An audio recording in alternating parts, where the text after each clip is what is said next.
Oh, absolutely. You want to get married, right? Pretty much. Jacob deGrom, Shohei Ohtani, clash of the Titans. Ohtani got him. Third time in Ohtani's career that he's hit leadoff homers in back-to-back games. Move to the third. Roki Sasaki facing Evan Carter. Watch Evan Carter's backdrop here. Oh, God, you knew it. You knew it. Ties the game at 1. Let's jump ahead and talk about Jacob deGrom. Rangers are an interesting team. 9 strikeouts, 6 innings of work. His only mistake was giving up that homer to Ohtani. We talk about this all the time. It's not up to Jacob deGrom. If he feels right and he makes his starts, he throws sim games. You talked about the acquisition and how well Jeff McNeil's settling in the A's. Brandon Nimmo. He's hitting 367. He's got an OPS over 1,000. This little ground ball extends the lead to, 3-1. And then Nimmo again. He was one of my, we've been doing the show, 12 years? Top 5 worst takes of all time. Oh, it's okay. You apologized. Yeah, originally. Rangers go on to win 5.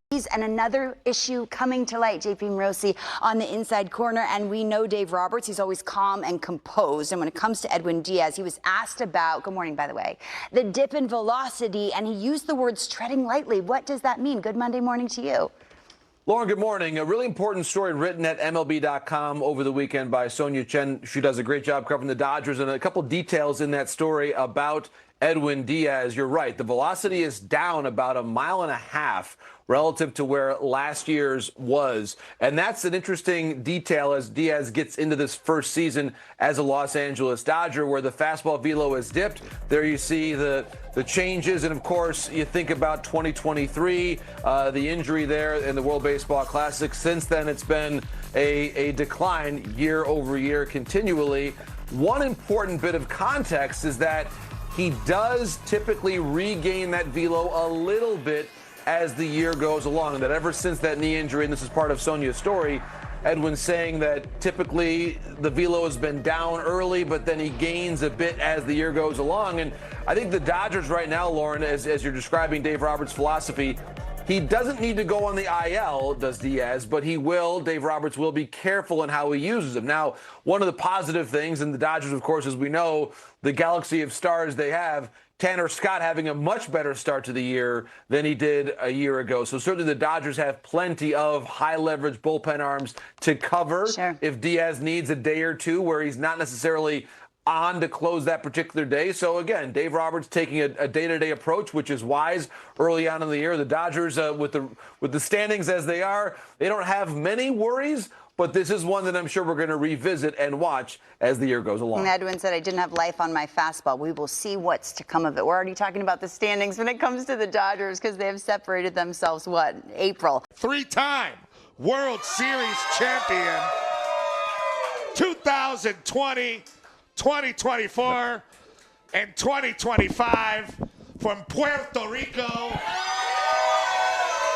beloved all over the globe, a postseason deity. We're talking about the great Kike Hernandez, back on the Petros and Money Show. It's been years. It's great to see you, Kike. We know you're rehabbing an injury. Thank you for spending some time with the people and coming out here. Yeah. How's it going? How you feeling? Feeling great, man. We're really far ahead of schedule, which is a good thing. On the elbow? Well, yeah, that's why I had surgery. Yeah. Well, just to make, we got to help out the listeners. I know it all. Yeah. Left elbow surgery. They put me on the 60 days, so I still got to wait. I am eligible to come off on the 24th, but chances are I'm going to be active on the 25th if everything goes well, according to plan, the rest of the way. Rehab assignment. The 24th is a day game in Milwaukee. Okay. And I would rather play at home than on the road. That's a good move there. Yeah. How long, once you're back, how long does it, we always hear timing and feel and stuff. How long does it usually take for you to kind of feel right out there once you come back? I'm going to go on a rehab assignment for 20 days, which will be my spring training, and hopefully that's all I need. But if not, whatever. I just need to be ready for October, right? Right. Yeah. So what do you do in your downtime now? Like, are you watching, like when they're playing? Are you rehabbing? Are you working with Doc? No, I'm in the dugout. You get to hang out. Yeah, losing my voice, yelling, talking a lot of saying a lot of things that I shouldn't say out loud. And Things. Yeah, I do my rehab early. I just got done with it. I get to hit on the field today, so that should be fun. Oh, round of applause for And, that. yeah, thank you. And yeah, that's it. Yeah. Now, for a guy like you who's been such a fan favorite and has carved in such a unique way, carved out such an identity, not only in baseball, but in this town, do you remember when you got really comfortable to be yourself out in Major League Baseball, you know, on one of these teams? Do you remember the moment, or was it something that happened kind of slowly? So I made my debut July 1st with the Houston Astros, and I got traded 30 days later. And I didn't even know that was possible to get traded that quickly after making your big league debut. And, I mean, I got drafted by them. I came up with them through the system, made my big league debut. So there was a lot of familiar faces when I got to the big leagues, and I had a lot of friends already there. And I got traded to Miami, a team where I didn't know a single person. And that was kind of hard trying to, you know, having this slightly different personality. And, you know, just being myself from the get-go, it was, you know, I was kind of shelled in a way, and it was I found it hard to, you know, to play.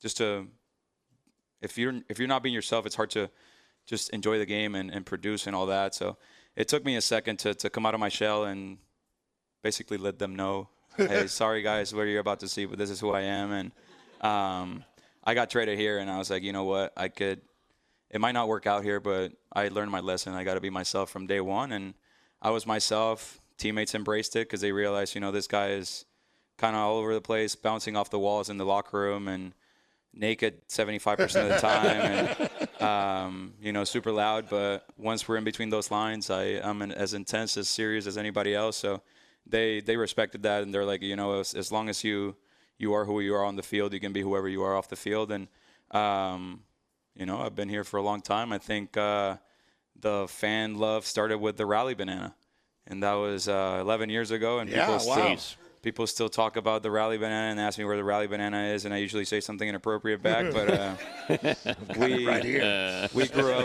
we grew up from the banana days, and we've hit a lot of playoff homers since. So no more Rally Banana. How I don't know if fragile is the right word, but what is the construction of a club? 162 games on 185 days. That's different than any other sport. So how is it trying to figure out what that mix should be and kind of what your part is in it? And is it delicate? In what way? Just because you're around each other so much. And we know, like, in our families or our workplace, like, you know, there are confrontations because you're just around each other a lot. Yeah. I just think it comes with, you know, we're in a special position where everybody in the locker room understands that we're here to try and win a World Series. Yes, we have some young guys that are trying to establish themselves in the big leagues and all that, but at the end of the day, I think majority of the conflict that you see around the league are on teams that are not so good, and maybe teams that are really good, but that are constructed not strictly off, you know, character and you know, background and stuff. It's more about talent. And I think one of the things that the front office is really good at identifying talent is just not only like the guy that's stepping on the field, but the guy that's in the locker room too. They do a really good job of identifying character and all that. And, you know, we have a great group that gets along really well, and we've been together for a few years. And when you go through one playoff run, you know, that unites you a lot.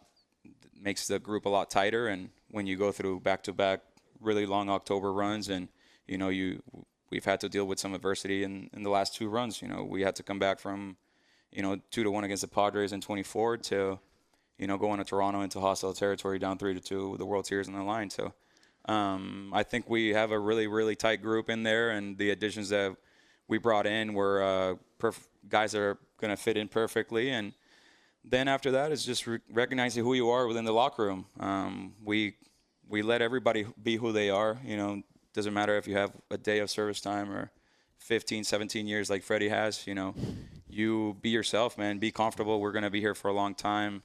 It's a long season, and, you know, we talk about being yourself, being comfortable, being, you know, everybody's locker is like, you know, you have anything to talk about, we can, you know, it's an open door. And for me, part of my role is to be loud and, pick guys up when they have no energy and make guys laugh when they're going through it.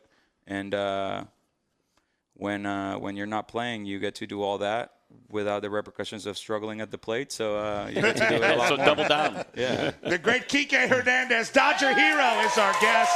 Thanks to our friends at Verizon. At Verizon, you can lock in your low price for 3 years so you can save big and visit the Verizon store today. You mentioned it yourself. I mean, in 20 years from now, people are going to remember October.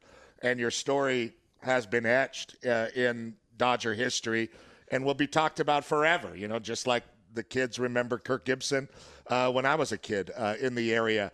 But there's so much more to it than that. You're talking about what it's like to be in the clubhouse.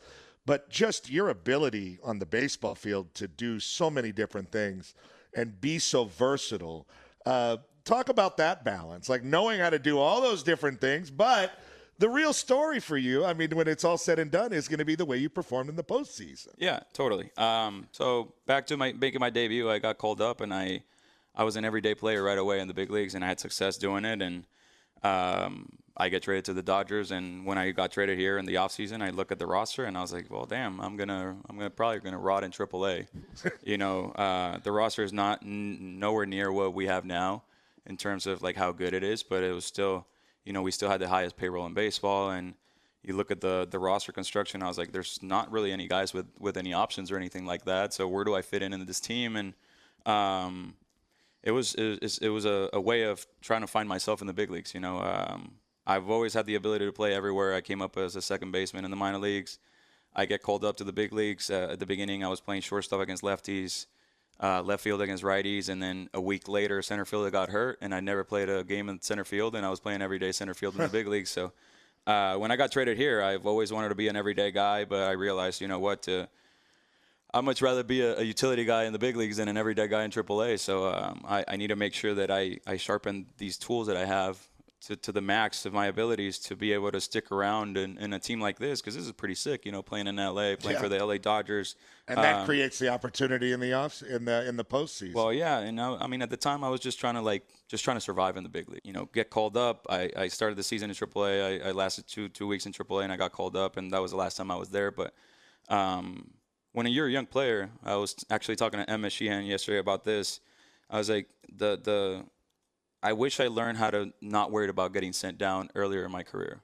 Because, when you're worried about getting sent down, you're always going to be thinking about the negative. That's always going to be in the back of your mind. And I gave him an example. I was like, for me as a hitter, a pitcher hitter is different, but for me as a hitter, I struggled very early in my career. I struggled with breaking balls, and I was always going to the plate, don't swing at the slider in the dirt.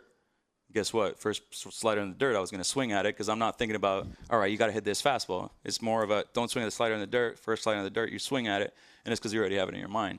So for me, I was like, how can I find this way to stay in this club, in the long term? If they trade me, fine, they traded me, but how do I stay in the big leagues while I'm with this organization? And that was, becoming the best defender that I can in 7 different positions. And when you are not an everyday guy, you don't have to save your energy for the game. You can I would take my batting practice as my game, and I would just go out and take as many ground balls as I could at short, second, and third, and then I would do that for a full round of BP, and then for the next group, I would go to the outfield and I would power shag, and I just try to become as good as I could at everywhere, so that whenever it was my time to play, I might not hit like Corey Seager if I was backing up Corey Seager, but at least on defense you wouldn't feel like you were playing your backup guy.